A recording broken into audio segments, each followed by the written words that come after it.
Allô et bienvenue à ma chaîne, Histoire mystérieuse. Aujourd'hui, je vais vous partager une histoire de serial killer who hunted his victim like animals. The serial killer who hunted his victim like animal name is Robert Hansen. Authorities found a map in Robert Hansen's home marked with a tiny X symbols showing where the butcher baker killed and buried his victims. Robert Hansen was an avid hunter who decorated his home with hunting trophies, but he didn't just hunt game.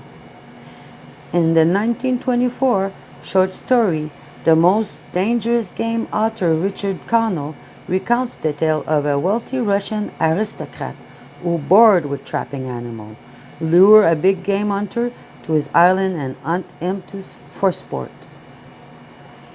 Ever since the story was published, the perverse idea of human hunting human has captivated people.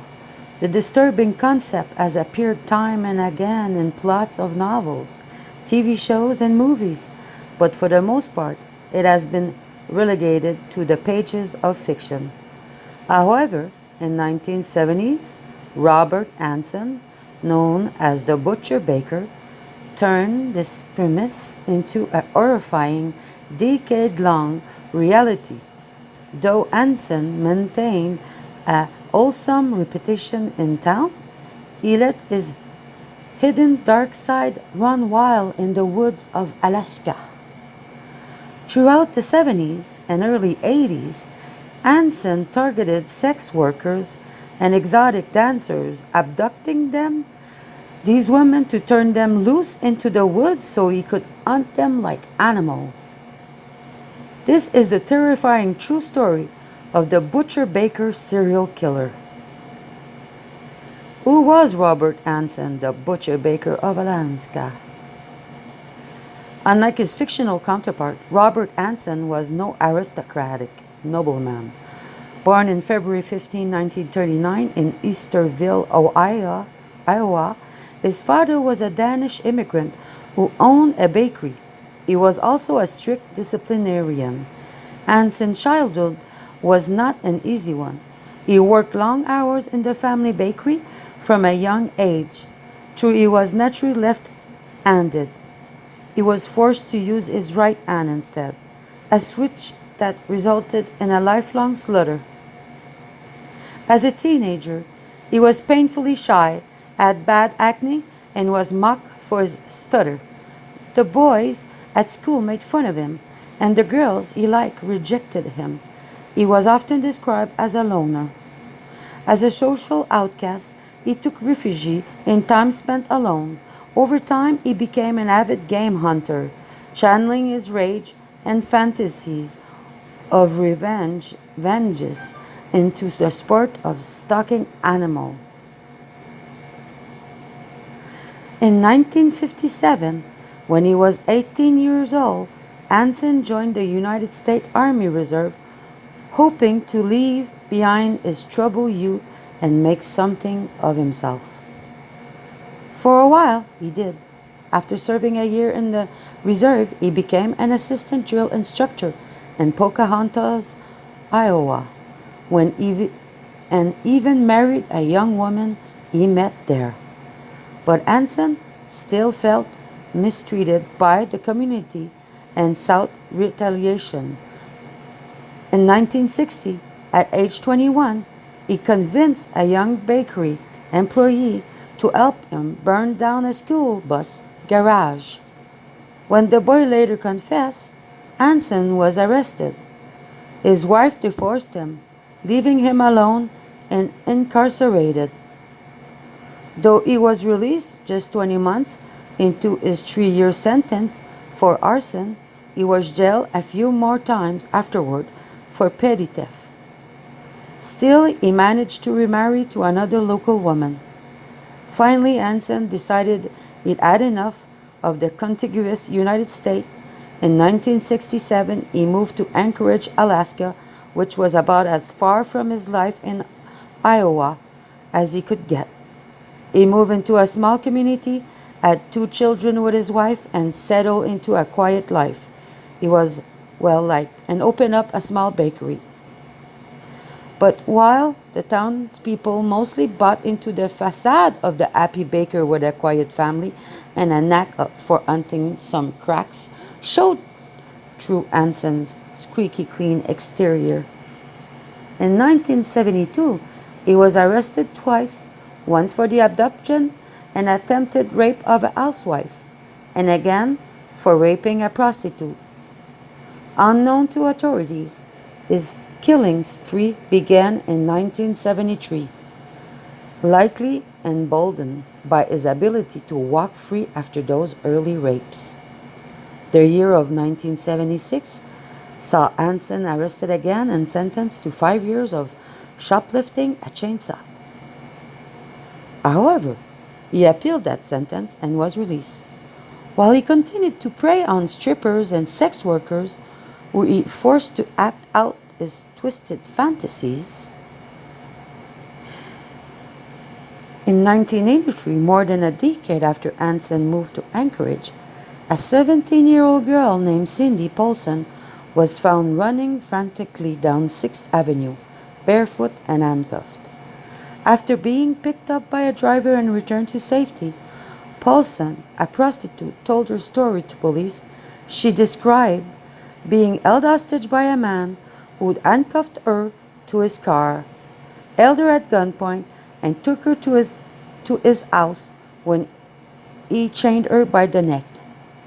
The man raped and tortured her repeatedly before attempting to load her onto a plane and take her to his cabin in the Mananuskasutina Valley, about 35 north of Anchorage. As the man prepared the plane for takeoff, Paulson managed to escape, leaving her shoes behind as evidence. Hansen fit the description of the kidnapper perfectly. Paulson even described his stutter and identified his plane, but police were still reluctant to bring him in. After all, though he was no stranger to trouble with the law, the local baker was well liked in the community. Hansen admitted that he had met the girl but claimed she was setting him up because he had refused to pay her extortionate demand. When he told police about his strong alibi provided by a friend, he was released. The FBI tracked down the butcher baker. Lieutenant Pat Kaznick of the Alaska State Troopers and Leon Steele of Fish and Wildlife Protection Agency helped to conduct the search of the Nick Flats for bodies of missing prostitutes and topless dancers on September 17, 1983. Meanwhile, Alaska State Troopers were convinced a serial killer was on the loose. Several sex workers and dancers had gone missing, and troopers were beginning to find bodies. When 2 bodies were discovered in the Matanuska-Susitna Valley, along with 223 shell casing nearby, Hansen was a prime suspect, but the police needed proof. These led to the involvement of the FBI, including now retired FBI agent John Douglas, who helped pioneer the field of criminal profiling and whose story is depicted in the Netflix series Mindhunter. Douglas put together a psychological profile of the killer based on the details of the case and the injuries inflicted on the recovered bodies. He theorized that the killer was an experienced hunter with low self-esteem and a history of being rejected by women, and that he likely had a stutter. Though he had been cleared several times before, there was no doubt about it. Hansen fit the profile almost exactly. What's more, He owned a bush plane and a cabin in the Matanuska-Susitna Valley. The police soon obtained a warrant to search Hansen's plane, car, and home. What they found shocked them. The horror that Hansen's victim had endured was almost too macabre to believe. How Robert Hansen hunted humans like prey. Criminal investigators sift for signs of bodies along the Nick River in Alaska in April 1984. In Anchorage, Hansen was a respected business owner known for his skill as a bow hunter. The den in his home was decorated with hunting trophies and animals mounted on the walls, and he even set a few bow hunting records. But what no one knew is that for more than a decade, the hunter had also been collecting trophies from another kind of kill. Hansen mainly targeted sex workers and exotic dancers from around Anchorage. He would kidnap the woman and either drive or fly them in his private bush plane out to his cabin in the remote Alaskan bush. And the woman didn't put up a fight. He would rape them and bring them back to town, threatening them into secrecy. But those who did not cooperate suffered a truly nightmarish fate. Out in the wilderness, his favorite location was along Nick River. Hansen would set the woman free for a moment. They'd have hoped that there was a chance to escape. Then, as they ran for their lives, he would track them down, taking his time, hunting them like wild animals, armed with a hunting knife and a .223 caliber Ruger Mini 14 rifle. He tortured the woman with his chase for hours or sometimes days at a time until he located his prey and shot them like game. The story of Hansen's horrific 12-year killing spree later became the subject of the 2013 movie Frozen Ground, starring John Cusack as Robert Hansen. While searching Hansen's home, police found an aviation map of the area hidden in the headboard of the bed. It was marked with a tiny X, denoting the kill and burial site of his victim.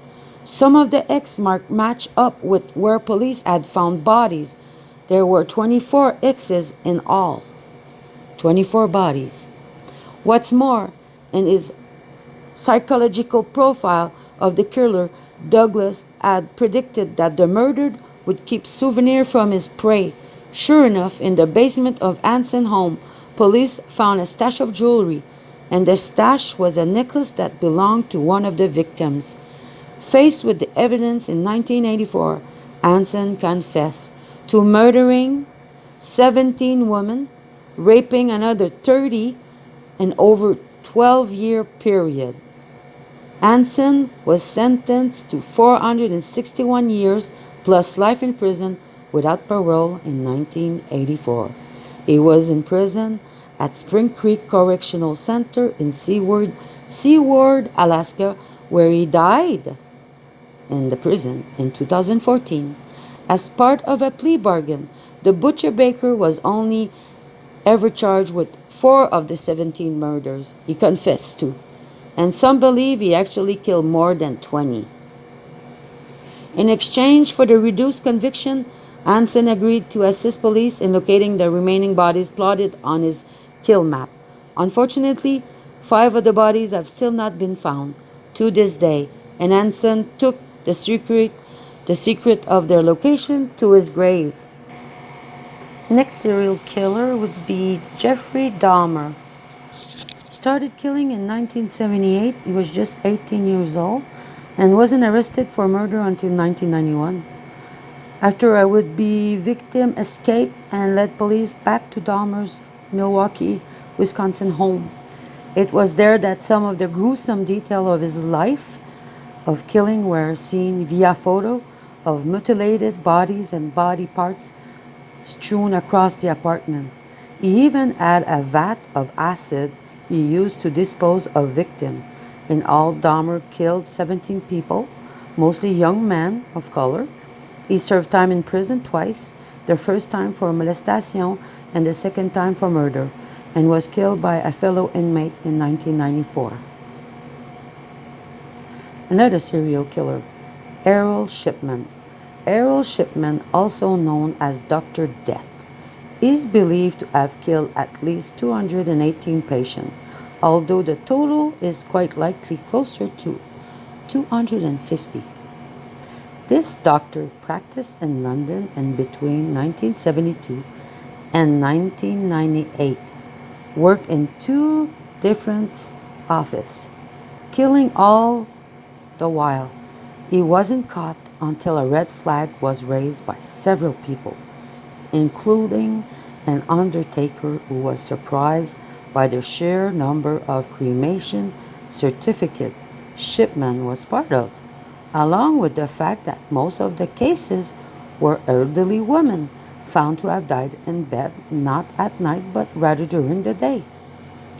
Police mishandled the investigation, and Shipman kept killing until he got greedy and tried to concoct a will for a victim that named him beneficiary, which led the victim's daughter to become suspicious.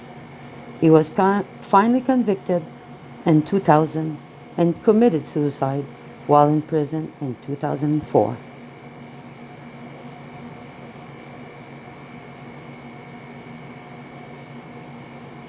Another killer was Pedro Lopez, one of the world's most prolific serial killers, might still be out there. Pedro Lopez is linked to more than 300 murders in his native Colombia and Ecuador and Peru. At least one-third of those murders were tribal women. After Lopez's arrest in 1980, police found the graves of more than 50 of his preteen victims. He was later convicted of murdering 110 girls in Ecuador and confessed to 240 more murders in Colombia and Peru.